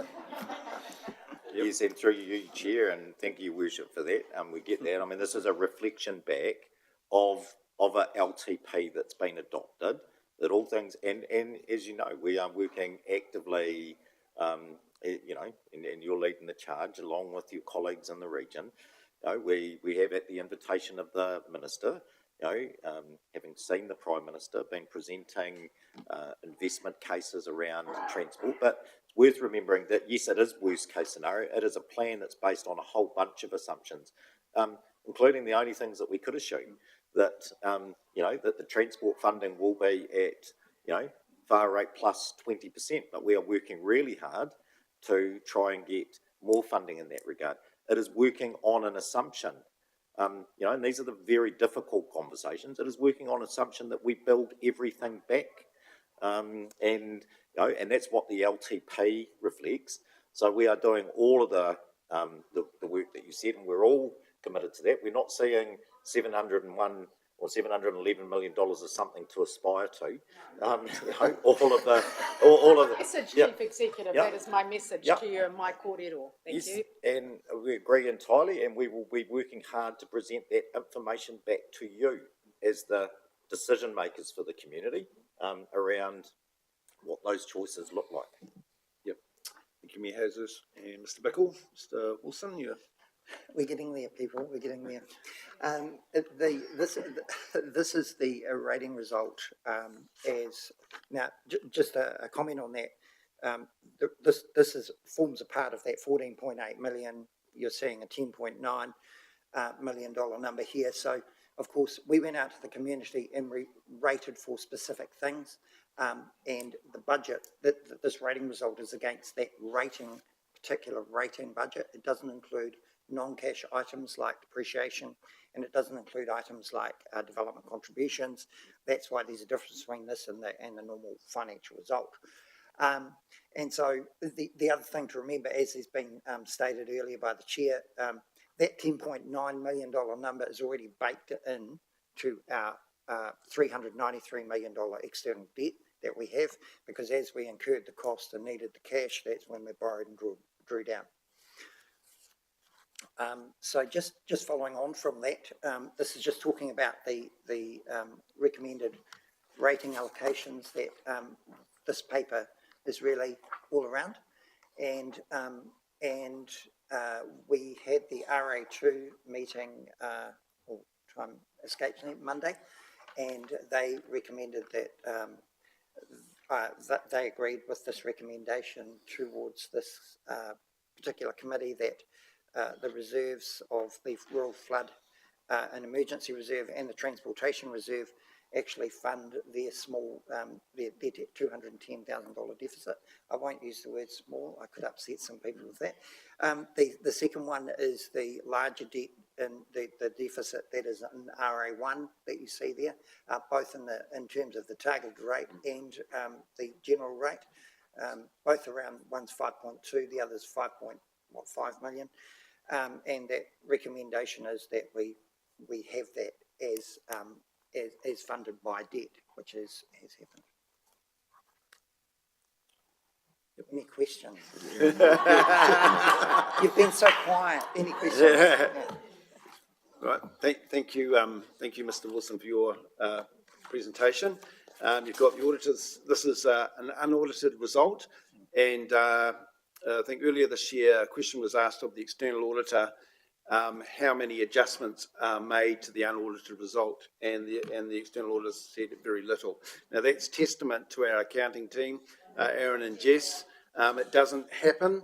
The more variations there are, that means that the team haven't thought of things, or things have slipped them by. So congratulations, and I know you'll look forward to the auditors coming. Graham, you'll be your first run through as well. So we've got recommendations on page 2021. Councillor Sholem would like to move, and Councillor Kerr second. All those in favour say aye. Aye. Against? Carried. What people on live stream can't see is the councillors and staff are I'm starting to see dollar signs in their eyes, which means we need a break. So we'll just recess for about 10 to 15 minutes. So we'll join us back then. But thank you for attending. Great.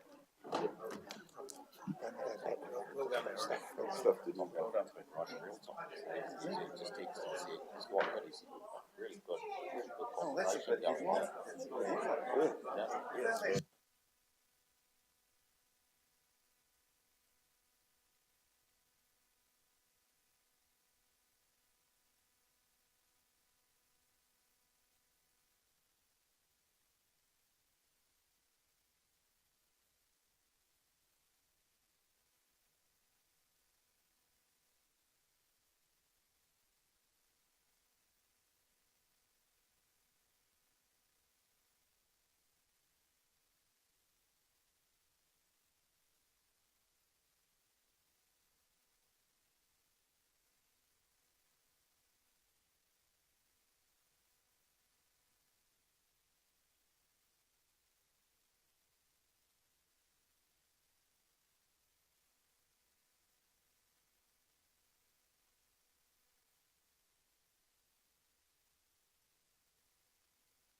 Just the other question about David is whether we've got a vacancy coming up on risk and assurance, Graham will go which first. needs to have an infrastructure Yep, yep. base, Yep. so how best to use them, I guess. Yep. Yep. Kia ora, everybody. Thank you to the public that are joining us again. So we've just got a very small agenda to tidy up, but first I'd like to introduce you probably know, our Chief Financial Officer, Graham Watson, and Graham is going to tell us explain to us how we monitor going forward. So, so floor's yours. Thank you, Mr. Watson. Thank you, Chair. Yeah, we're now sitting in week 10 of my life sort of here. And when I spoke before, I talked about the journey. And it's going to be quite a long journey that we're sort of going to go on. And so stage one of that journey is really revisiting the reporting. So what through the conversations today, there has been quite a bit of discussion sort of around reporting. So we've revamped our reporting structures and sort of building around 3 simple principles: speed, simplicity, and transparency. So in terms of speed, we've restructured how we work at the end of every month to prepare our financial reports. So we're now getting to the stage where on the evening of day 3, we're able to finalise the month and then run reports overnight. So the morning of day 4, then we're preparing reports. I'm reviewing reports with all the finance team, and then in the afternoon of day 4, high-level reports are going out to all the GMs. And they get a little bit of commentary with that, focusing on very much high-level key movements, either key issues that need to be further analysed or addressed, or things that are positive. And they use that as their basis then to prepare the report for the CE, which then goes in on day 5. Now, I talk about simplicity. Even when we do quite a bit of aggregation, we're still preparing sets of financial reports for 30 different units. And that's just the breadth of the activities that you're all aware that Council has to operate in. So we've got one consistent structure that goes out to all the GMs, and it just focuses on what revenue do I have in that period, what are my 3 key high-level costs with personnel, maintenance, finance, costs, and these are items that they have some level of control. As we work our way down, then we get into if there's any allocations from the corporate functions going into there as well, and then that gives them a total sort of bottom line. And using very simple traffic lights, green, yeah, your number's pretty much in line with where we expect it to be. Red, yeah, we need to do either a bit of investigation or we've got some challenges that we need to take corrective action. But the key thing is we're doing that now on day 4. So we're getting a lot more time to be able to then work through and identify what we need to do. Then we sort of go in, how do we make it more transparent for everybody? And I think when I was here before, I talked a lot about financial numbers without actually understanding the operational part doesn't make a lot of sense. So from a project perspective, for our key community services perspective, we're now combining a 1-page report. We've got a graphical analysis of the financials very quickly. This is what you said you were spending, how you expect that to trend over the year. This is where you are. Very easy to see if you're on track, off track. But more importantly, that then links to what's the scope I'm supposed to be delivering? What are the milestones I'm supposed to be hitting? How is my operational progress going? So you can very quickly see if your operational progress is misaligned to your financial progress. And what are the key risks that we're managing within this project or this function? So we're preparing that as well and sitting with the relevant manager, with the project managers. So again, taking corrective actions very quickly when we need to. I now sit with Chair Councillor Fowler on a monthly basis around sort of the 10th of the month, looking at all these these numbers, and then what we will do is we will select some of the project reports or community service reports to then bring to council on the quarterly meetings, with a view that we get a chance to look at the key projects at council once or twice a year, not every single time, else all we'd be doing is looking at graphs, but we're always looking at that with the chair and taking the needed actions and keeping people informed. Following on from some interaction, so that's stage one of the journey. The next stage that we're looking at doing, following on from some of the discussions that we had over the last couple of weeks, is also building up some information and education workshops for councillors. So to make sure finance can be a completely different language at times, but actually sort of working through, making sure that when we talk, everyone has at least an idea of what we're talking about, and that could be on depreciation, just revenue rating and funding, asset management. If there are other areas you would like us to include in that, please let me know, and we will prepare that, and then that will be a living document, not only for use around it, but when we get new councillors coming in as well, it can be a bit of a sort of introduction and a help for them, so that when they come in as well. I have no numbers to sort of show or graphs to show on slides, but I've got a whole bunch of paper here if anyone wants to sort of come and have a look, have a discussion with me after the meeting this morning. Happy just to sort of talk you through what we're doing, and so you get some level of visibility on what we're working on. Next, after that, then we're going to work on what I would call council hygiene factors, and that will focus a lot on the debt that we're carrying and making sure that we're actually keeping within those ratios and what we're doing to minimise sort of those over time. So that was all I really wanted, just to give an update on it, where we're moving. As we close off 23-24, how then we're going to look for 24, sort of 25.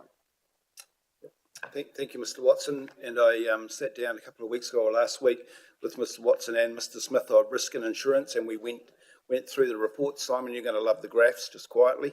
But yeah, it gives me a high degree of confidence, and I guess it's something that I've been looking for since being here, and I've now got that. And the good thing too, the team have made it easy for us to understand.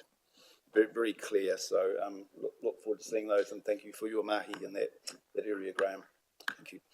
Now I'd like to introduce Mrs. Harmon, who's going to run through. Not Mrs. Harmon?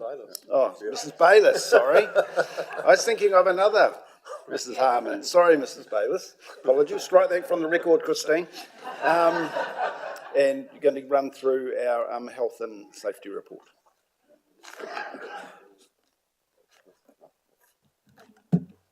Thank you, Chair. Through you, Morena koutou. You know, you usually have Jenny Cusman here, but today you've got me because Jenny's not here. I hope that I am able to answer any detailed questions, but we shall see. Take the report as read. I'll keep my comments brief, but I would just like to mention three things. Firstly, our leading indicators are improved across employees, contractors and public. That's a really positive thing. You know, it's those that the higher the indicators are in those areas, the more likely we are to prevent serious incidents. So that's positive. Second thing is that overall our lagging indicators are staying stable. That's good. But I do want to just comment briefly on our critical risks. So those are the things that present the greatest concern here at Council from a health, safety and wellbeing perspective. We've got 12 of them. We've talked about them a few times. I'm not sure what you have noticed in it, but the one that stands out of most concern to me is the conflict and violence. Yeah. You know, it's a concerningly high number, over 600 incidents in 1 year, but add on top of that the fact that there's been a 140% increase from the prior year. You know, that is a cause for concern. Part of it is that the reporting numbers are up, no question, but part of it is actually that the incident numbers are up. We have no question seen a change in the way the public is interacting, which I'm sure you all know is due to a number of factors in the community and in society.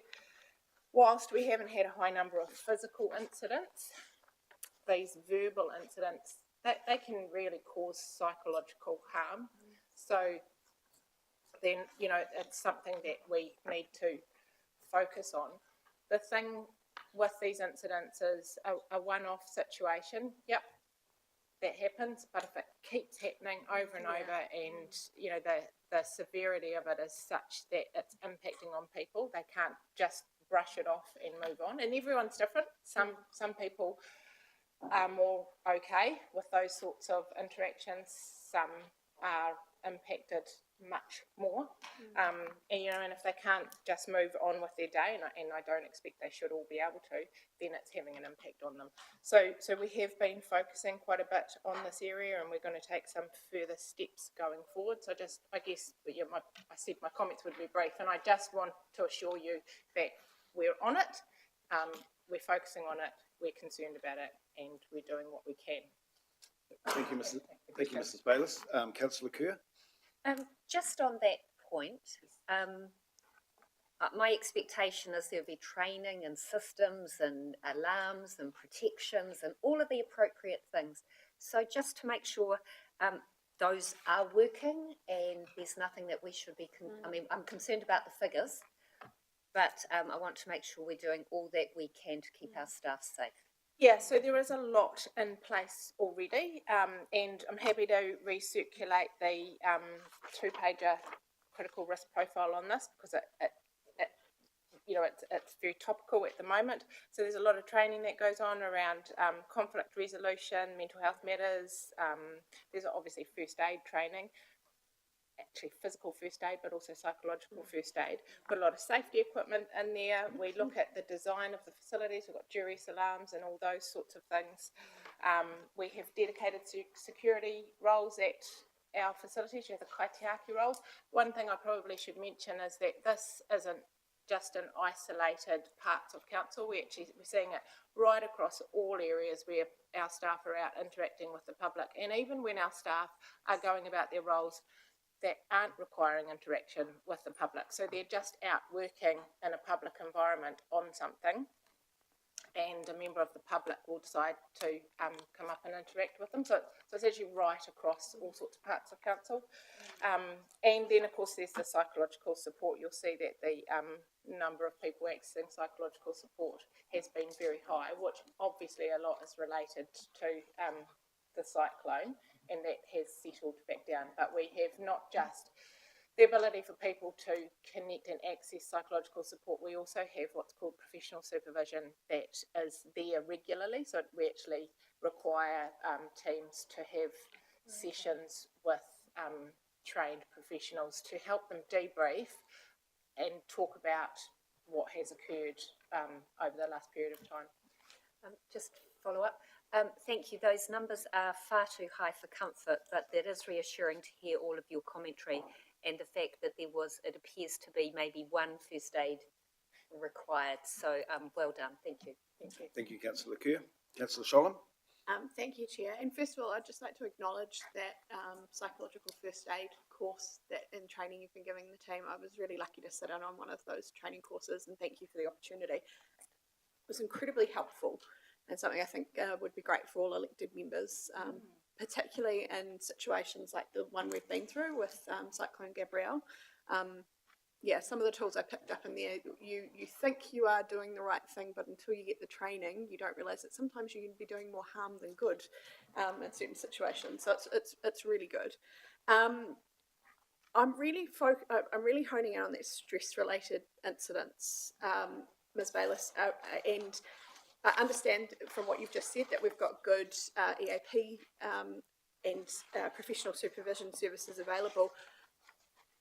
I'm also really conscious that in comparable natural disasters that have taken place in our country, councils are often seeing a huge increase in the number of staff members to cover the recovery work as well as BAU.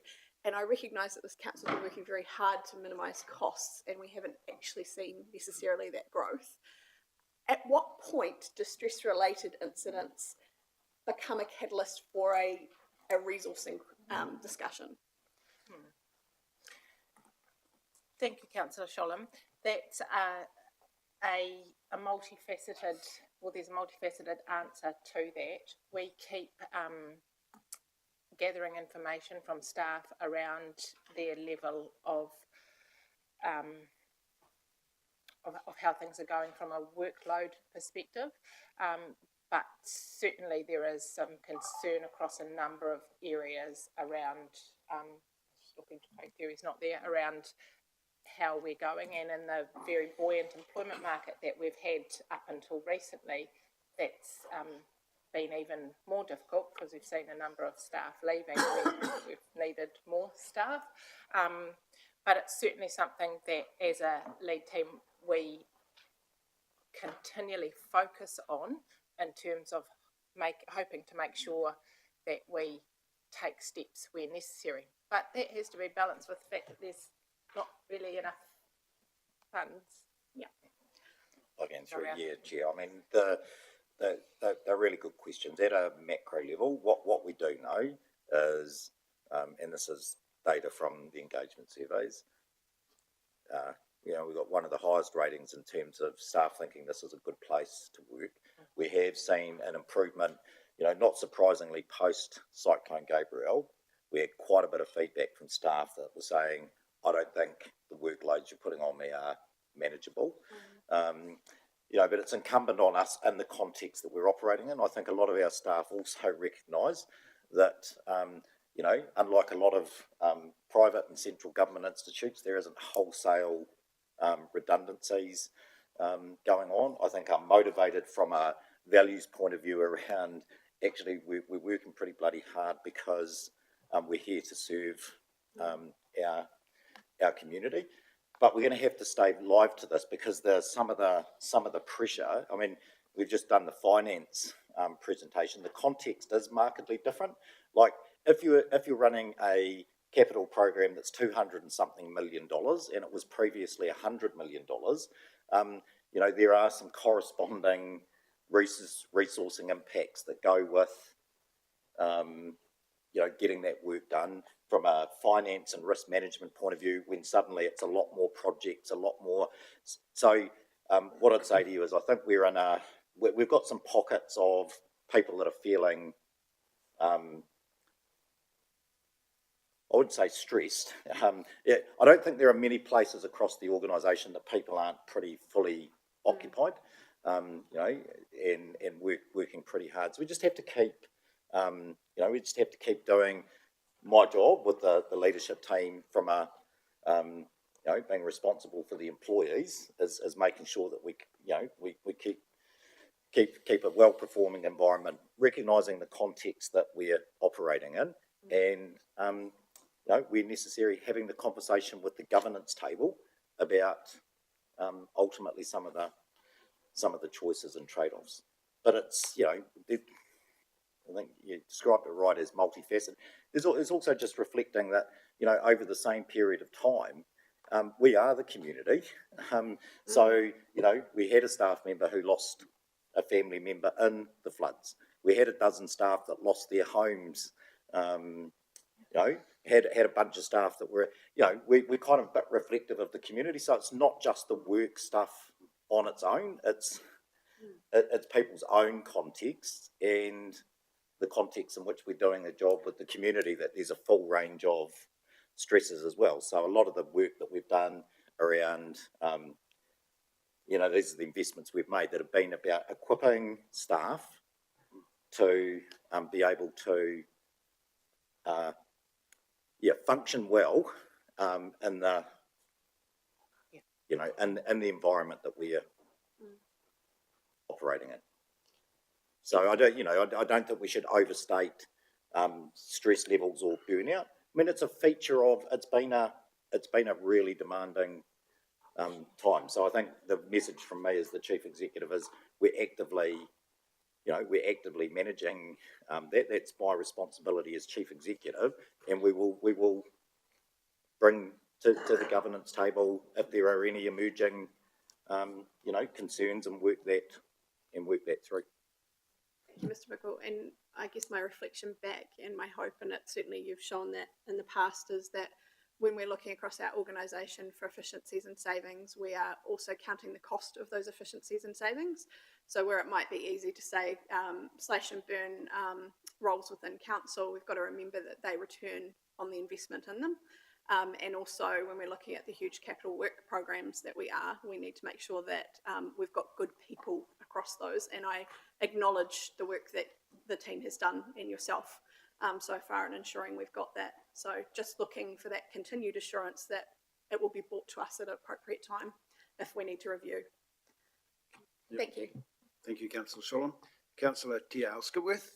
Thank you, Mr Chair. So it's concerning to see the numbers, but my concern is the unreported incidents. And given our council is very inclusive and the events, without digressing, with the rainbow community, and also the previous elections with different groups, we've got another election coming up, and we've got the Māori wards to contend with. So I'm looking for, and I don't need it today, some sort of direction for how we be proactive for those that are involved in election promotions, and whether we source or tono to the Elections Commission for funding to ensure that we are able to keep our staff safe, or some sort of de-escalation type model courses, because it's going to be a big thing, not just for the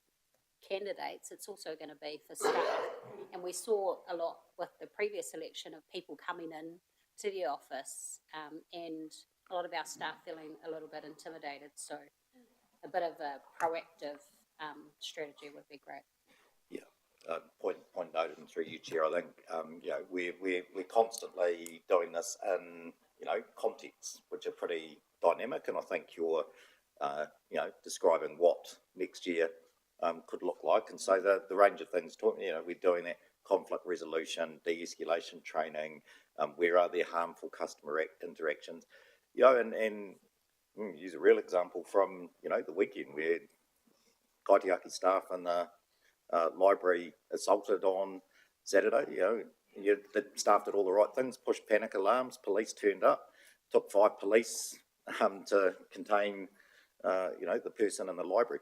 Kind of reflects, there's the reality is we have lots of different roles and functions at council, and we have a lot of people that are out doing front-facing roles that are interacting with a range of issues in the community. So it's a really good point. I think we're actively, that is our job, is to think about the context, the environmental scan, the risk assessment, doing the right things by the staff. And I think this is just a healthy ongoing conversation to be having between the executive and the governance table about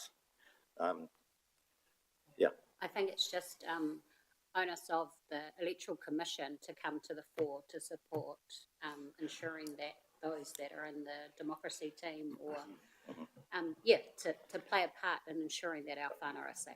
Yeah, and through you, Chair, we'll just pick that up specifically as a conversation, given that there is an election next year and democracy and elections commission and stuff, we pick that up offline as an action. Yep. Thank you. Councillor Dixon. Yeah, thank you, Councillor Fowler. Bronwyn, I just read that there's 609 incidents of conflict or violence. Are many of those processed to the next level if required? I'm thinking about police coming in or that sort of thing, or consequences internally. Thank you, Councillor Dixon. I don't have any data on how often the police are called to incidents. Ms. Bess, could you comment? Have you got anything that you could add? No, we'll come back. No, that's fine. That's absolutely fine. I'm just, there needs to be a consequence of that if required. Thank you. Yep. Thank you. Would you like me to move those reports? Yep. Chair, thank you. Yep, there's being no further questions. Thank you, Councillor Dixon. Move. Councillor Watkins, second. All those in favour say aye. Aye. Against? Carried. Thank you. Thank you, Ms. Bayliss. There being no minor items or urgent items, we're about to close the meeting. I'd just like to thank Councillor Buddo for all his assistance as Deputy Chair as well. Thank you, Councillor Buddo. Right, councillor Te Swift, would you like to lead us off in the closing karakia, please, on our little notation? Yeah. Okay. Kia tau, kia tātou katoa, te ata whai o tō tātou areki au karaiti, me te aroha o te atua, me te whiwhinga tahitanga ki te wairua tapu, ake, amene. I had my glasses on too.